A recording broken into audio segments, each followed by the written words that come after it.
Welcome to another episode of The Horrific Podcast. We're two friends who live in different places but share a love for scary movies. In each episode, we both watch the same movie on our own and then record a conversation together later about what we liked, what we hated, if we were scared, and maybe even some larger truths about why people watch horror movies in the first place. The theme of this season is Back to Business. The past couple of seasons have involved deep dives on horror history, and this time around we're taking it easy with all of that, and instead focusing on talking about what is most interesting to us in each of the movies that we watch. So kick back, relax, and enjoy it with us. I sometimes wonder if I'm abusing my power. Well, for the record, I don't know what you're fixing to say, but I generally support that. Thanks, man. I feel like this is why we're friends. It's like you just got my back and I don't have to worry about it. Yeah. This season, I'm getting a little drunk with freedom, I think, because not having like that super rigid theme or structure that we have to fit everything into has just made me want to explore the possibilities. So I guess you could say this is like a horrific Rumspringa for you. Yeah, I feel like I'm getting my groove back. Yeah, it's like as soon as you're set free, like the Amish, you just go crazy. Going off the deep end. Yeah, and we've been kind of locked in with our seasons. Now we're just like, hey, and you're just taking it. I wish I've done. What have I been doing? I'm repeating what you did just because I'm jealous. Yeah, I've been metaphorically going out and partying with the English girls, you know? Right. So I hope my parents will take me back if I decide to go. Shunned. Exactly. Shunned. No, I'm not going to make any more jokes on that path. Well, it's not like they would know. Oh, that's true. We can say anything we want about the Amish because if they listen to us, it's like the people of South Dakota. Yeah, I talk shit on them because they don't listen. Yeah, if a tree falls in the woods, exactly. Right. So with our freedom this week, we decided to not review a movie. We decided to review an episode of a relatively new horror TV show, and the show is called Teacup. And it's on Peacock. And I got to tell you, the reason I watched it is because I got an ad in the mail from Peacock, and it had a picture of a really creepy looking guy in a gas mask, and I thought, sign me up. Are you saying snail mail or email? Email. First off, I love how you said in the mail. Oh, yeah. Second off, if I was just going to be really concerned if they're out sending pamphlets like that. No, it was actually a door-to-door Jehovah's Witness. Yeah, it was an Amish guy. And I said, look, I just got out of the Amish.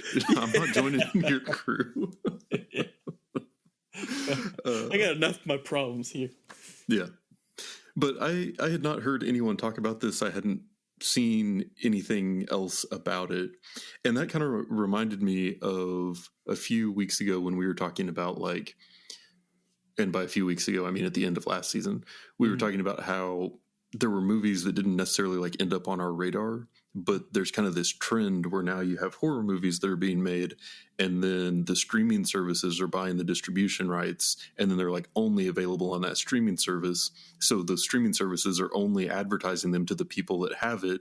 So if you don't have that streaming service, there could be stuff you just never even hear about unless, you have real life friends or something, but who does that anymore? So This is one where I just thought it was funny that if I log into Peacock, then I see ads for this left and right. They're clearly this is in your wheelhouse. You would want to watch this. And they're even sending me emails. And they're like, hey, we got this new thing that we think you'd be into. And I'm like, you're right. But the only way it's been advertised through me is through advertising you control, which almost feels like kind of a weird reflection back to the early days of B horror movies where the Hollywood theaters owned the Hollywood companies, production companies owned all of the theaters. And so it was just this closed loop of movie distribution. And it's just wild how everything comes full circle. And Yeah, because I feel like starting off, you could get in, maybe you could bribe a production studio to get more, I don't know, get in theaters or whatever. Oh, you better believe there's all kinds of and so back scratching. Yeah, and so there's a lot of it's probably monetary now for the most part too, because it's pretty much all digital. Because we started out there where it was just like kind of money bribes, and then like it definitely got greasy, like 70s, 80s, 90s, Harvey Weinstein era, and then now we're just back to just bribing with money. Yeah, I don't know how I got there from what you were saying, play.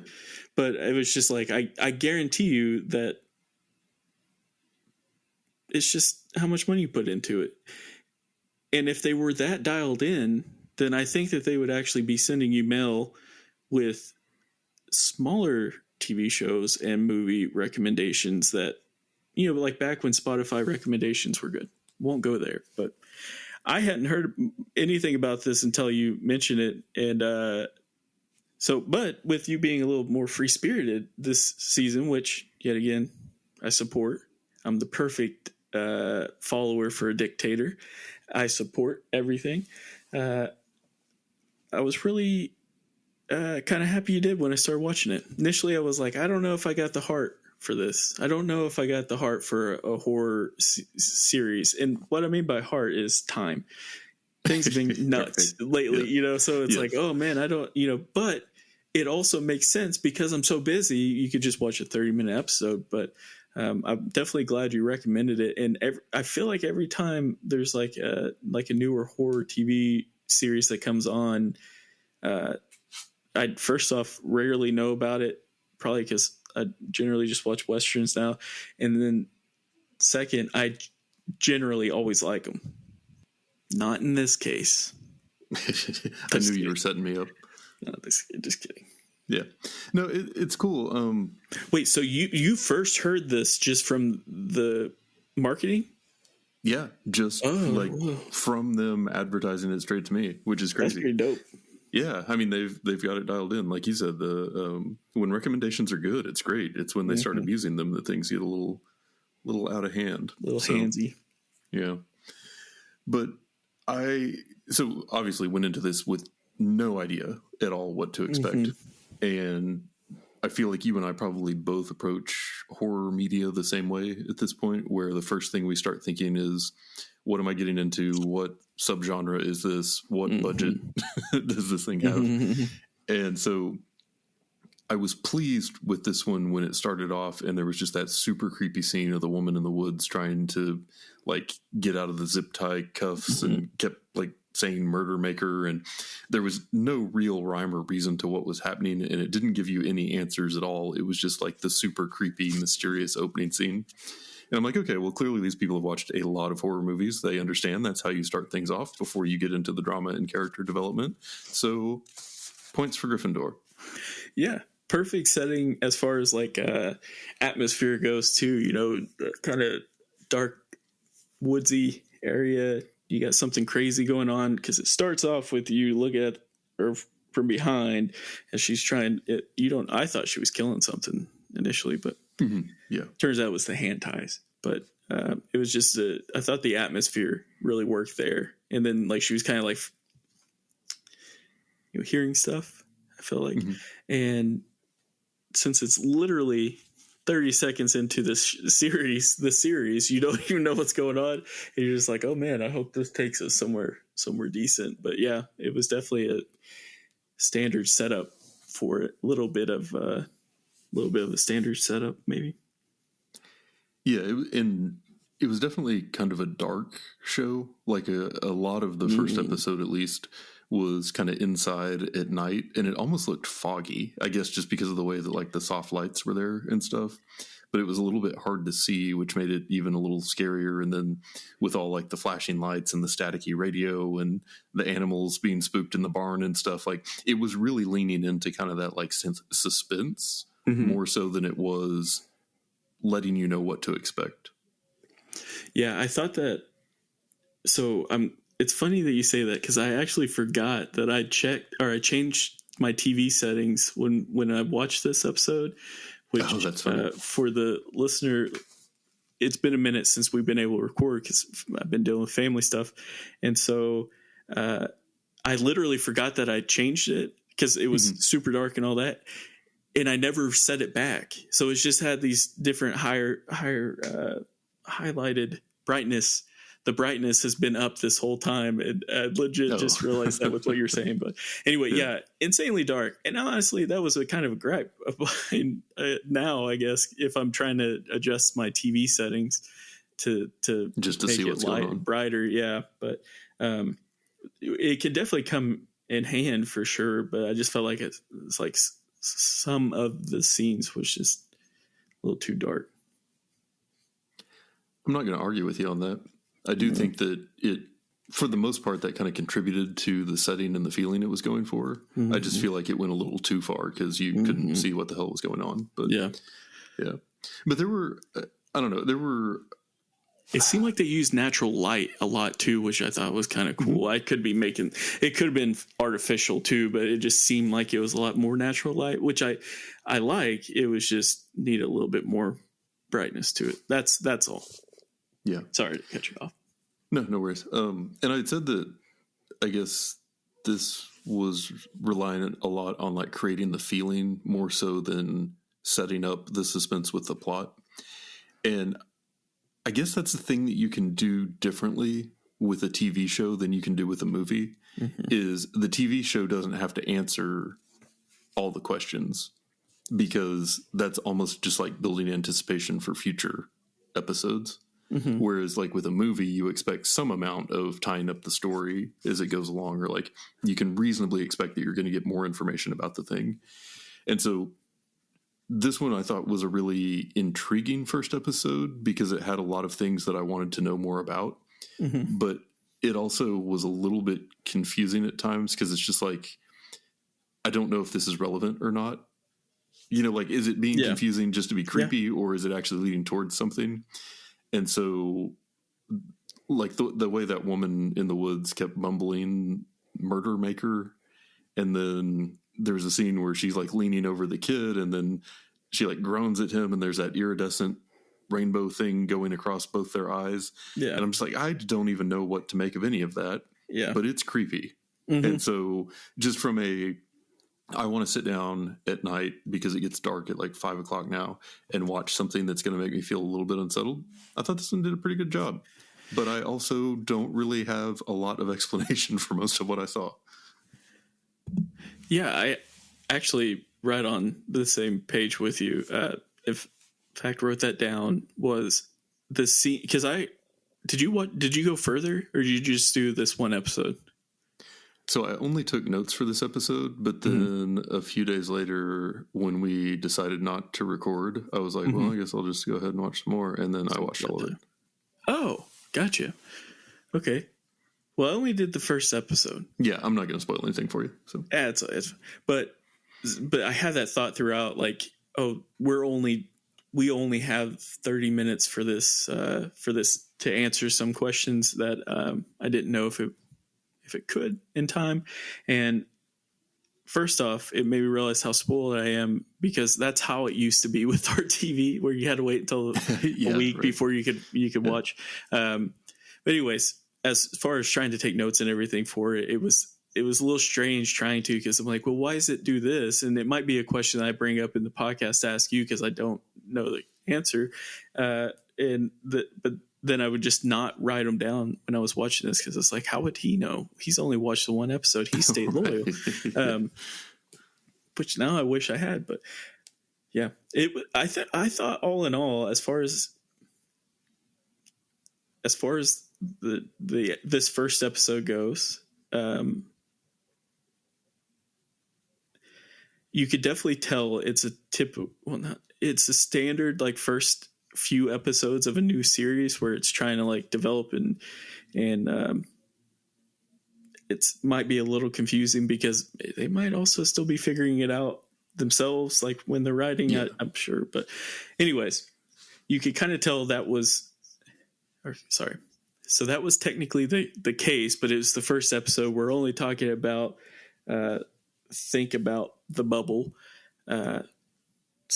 think about the bubbles. We're only thinking about the first episode. Think about the bubbles, and but as far as like the atmosphere, the horror gnarly rating was a little bit higher too, and I was kind of surprised because it's a TV show, and I don't know, you just don't necessarily expect, or I don't necessarily expect it that much with TV shows. It was more than I expected, I guess, but all in all, I was a pretty big fan of the damn episode. Well, and I feel like that's a thing that's different with streaming now too, is that with TV shows, they don't all have to be TV 14. Right. Whereas like if it was on CBS or something, it would definitely have been way more toned down. And so, but to your point, just thinking about like, what do I expect when I walk into a new TV show? It's like, okay, it's probably going to be pretty mild. Mm-hmm.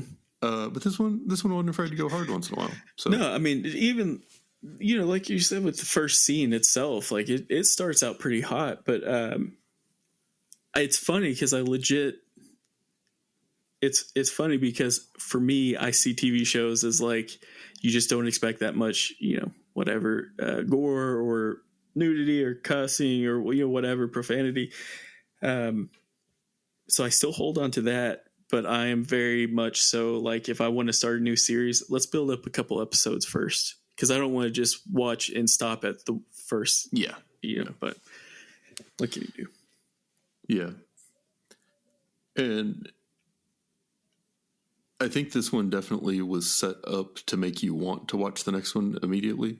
Kind of had to. Yeah. Because I guess towards the ending in the woods, the lady from the beginning seems to like come back to her senses, but then she just immediately gets attacked by the dog or the wolf or whatever. So then you're like, oh, is that thing after the kid now? Like, is that going to be a problem for the ones that are back at the house? And then it just cuts forward to like, that's not even the weirdest thing going on right now. There's the guy in the gas mask painting a blue line on the road outside the house. And like, what the hell is he doing here? Yeah. And then it's just like, it just ended on such like a big question, but I feel like I really like the way they set up his character. Just the visuals of it were so creepy that I wanted to know more immediately. And then for it to just end so abruptly right there, it's like, well, clearly I have to watch the next one because I can't just not know now. Like they've created this little world that I'm now invested in, which is kind of impressive for the duration of a TV show. No. I mean, 30-minute episodes too. Yeah. 100% impressive. Thinking on it, they probably can design episodes a little bit differently too if they're pushing out on streaming. So you might be able to, you know, turn it into an event now where it's like, no, let's make them even more than, you know, the old fashioned, like to be continued kind of thing. Sure. Yeah. It's definitely setting up to make you want to click that play next button. But did you have anything else before we get into the questions? No, I don't think so. I'm stoked that you recommended this. And now, wait, are we going to continue doing this? Or am I free reign to watch it? Oh, I think you're free. Oh, I think that was established when we talked about it too, and I just ignored it. And then I remembered you've had a lot going on. Convenient time. So no, I don't. I'm ready to get my questions. Are you? I think I am. Okay. But before we do, I have a pre-question. Mm-hmm. I hate to question prematurely, but again, I'm on my Rumspringa, so no rules. You do you, boo. Did you watch the show Lost? I didn't watch the whole thing, but yes, I have. Okay, you've seen enough of it to kind of know what it is. Like where it was all a dream? Well, no, just the seen a few episodes to kind of get like how it presents information. Yeah, so, that question. Yeah. Okay, so then my real question is: do you think the people who made this show were fans of the show Lost? I think so, for sure. And I think so. I think so for sure, and I think this might be part of a thing I've heard in music before, which I don't remember who said it, but it was like, don't steal from one artist, don't steal 100 things from one artist, steal one thing from 100 artists or whatever this thing. And it definitely, I felt like this they've definitely seen Lost for sure. They stole a lot from Lost. Yeah, absolutely.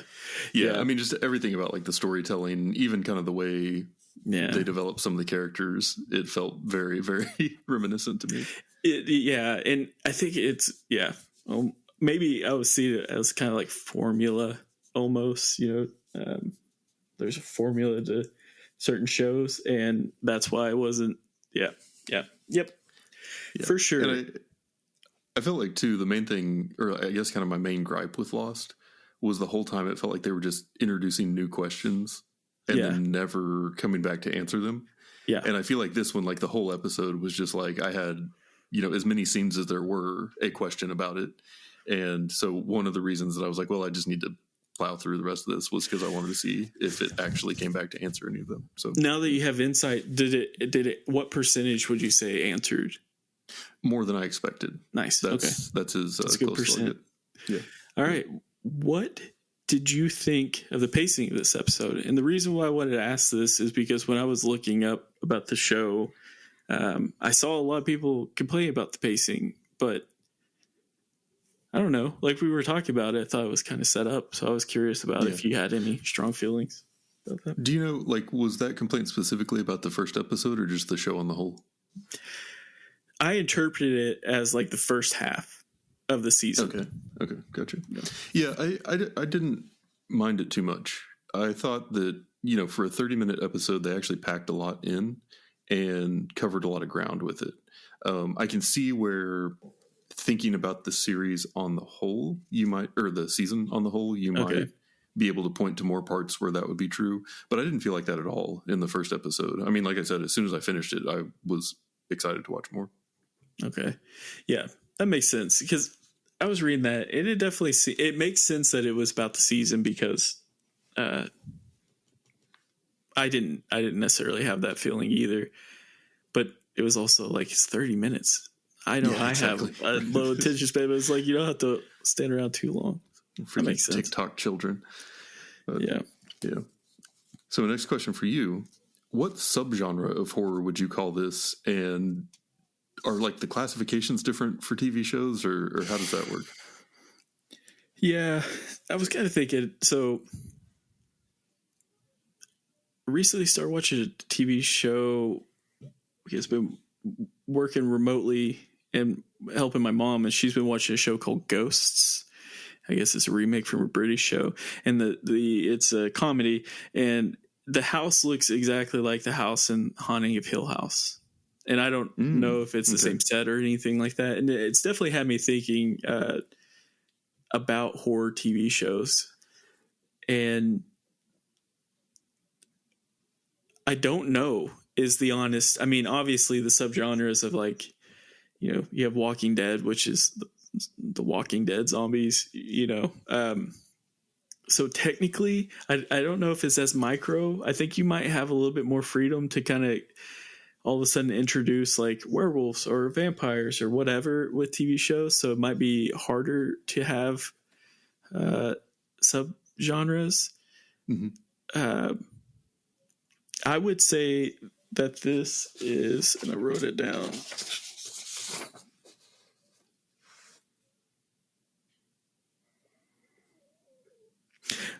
So I would say it's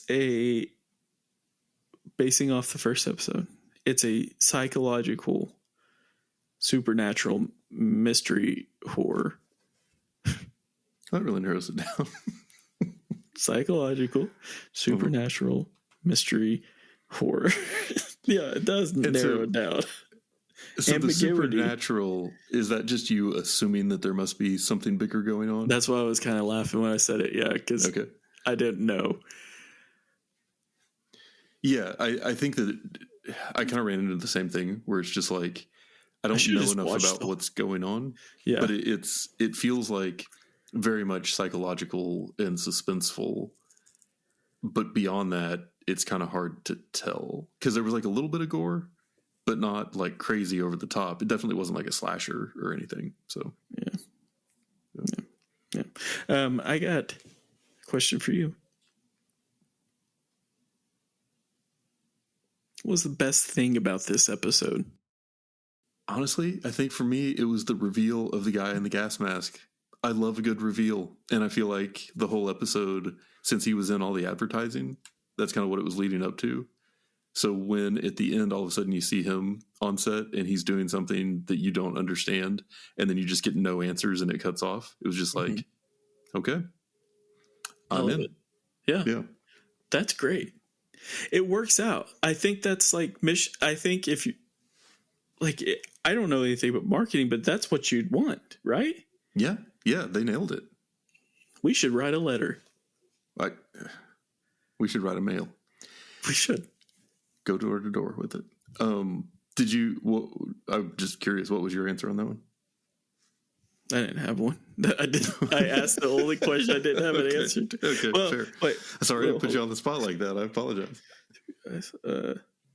No, I don't have it. Let's just cool. Yeah.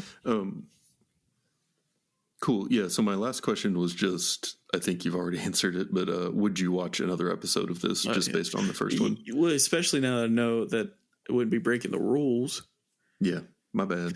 Well, I'm not mad at you. I'm mad at myself. Why didn't I just break the rules?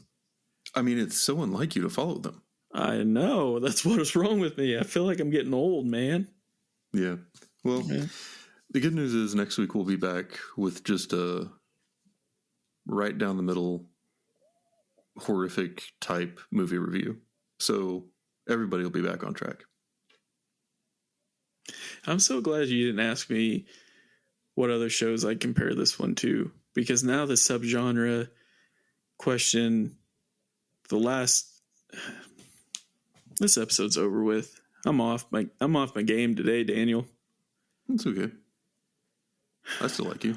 I still hate the people from South Dakota too. And that's it for today's episode.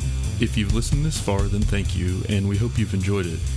We're always looking for new ideas, so if you have any questions, comments, or movie suggestions, please send us an email at thehorrificpod@gmail.com or hit us up on the IG.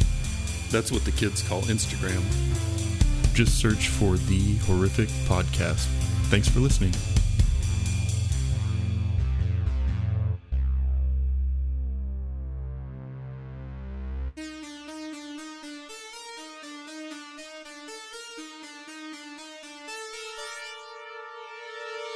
Because you're getting a little stern. Fuck. What's up? Just got a text. I'm sorry. I didn't turn my phone on silent. Oh, sorry. I thought you were indicating that the text was like super bad news or something. No, and I said stern, and I meant to say free-spirited. That's good. You just start that part again. We're good. Okay. Plus, I don't remember what I was saying. You feel like I'm a little free-spirited. Oh, yeah. But was I saying that in a good or bad way? Hell if I know. I think I was fixing to insult you. Well, yeah. You had said that you hadn't heard anything about this, and then I suggested it, and you feel like I'm getting a little free-spirited. Yeah. Thank you. Mm-hmm. I don't know if this will be in the episode.